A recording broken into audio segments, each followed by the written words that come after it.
We also have other editors that we can use that are on the bottom of our main window. Now you can access those. I can go to right here, this little button right there, that's for our mixer window, and I can pull the mixer up. I can also adjust the height of this window, so I can pull the way up, and I'm right there to the top of my main window, and we can see all the tracks that are in the mixer. Now I'm using my trackpad to go from left to right to slide across the entire mixing board that I would have for this session, this virtual mixing board.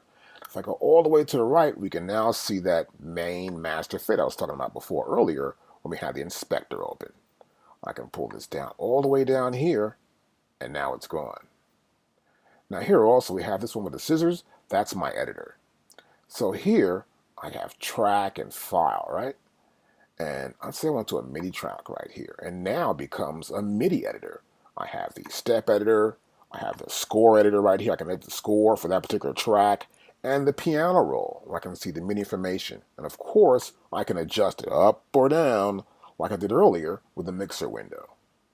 Now next to that mixer window right here, this little button right here, we have this one. This is our smart button here. And this is really cool. This smart button allows us to go to our plugins, and we can edit our plugins from right here. Once I pull it up, you notice that the window expands, and I get a better view of the plugins used. I have the compressor, we have our pitch correction, and our limiter that we have for that particular track. And of course, as always, I can pull it back down and get rid of that window. I want to go over a few more things here with my control bar. So if I can click here for the toolbars, you can see right below the control bar, we get our toolbar. We have auto zoom, we have split at playhead, split at location, we can balance regions, that's almost balancing two regions together. We can nudge the values by moving a region forward or backwards.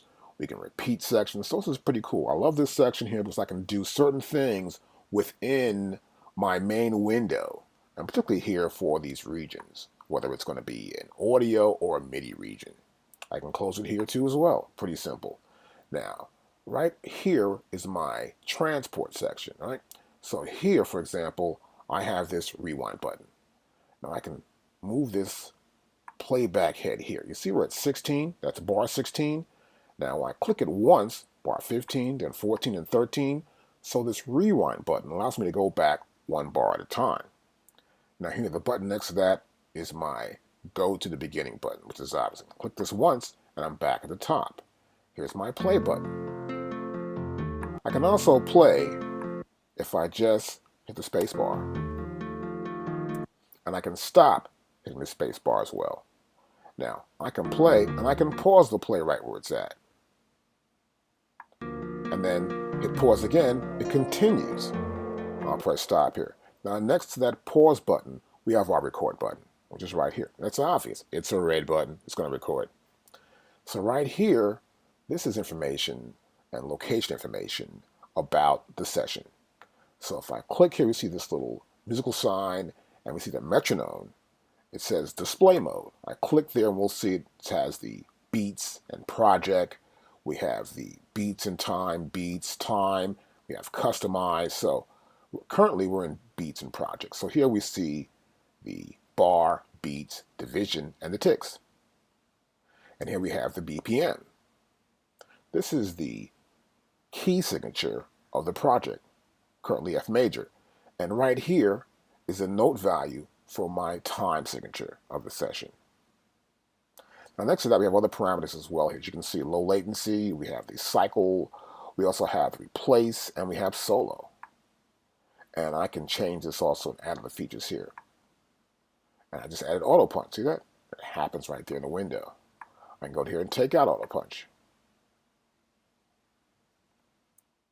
Now it's important before we start recording music is to get familiar with your main window and all the features we covered. You can also go here, I can put my cursor here right below that control bar and pull down.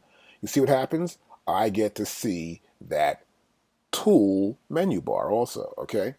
And over here, I can go to time and see time. I can customize this totally. We'll cover this later on. But I want you to get familiar with how everything works on your main window.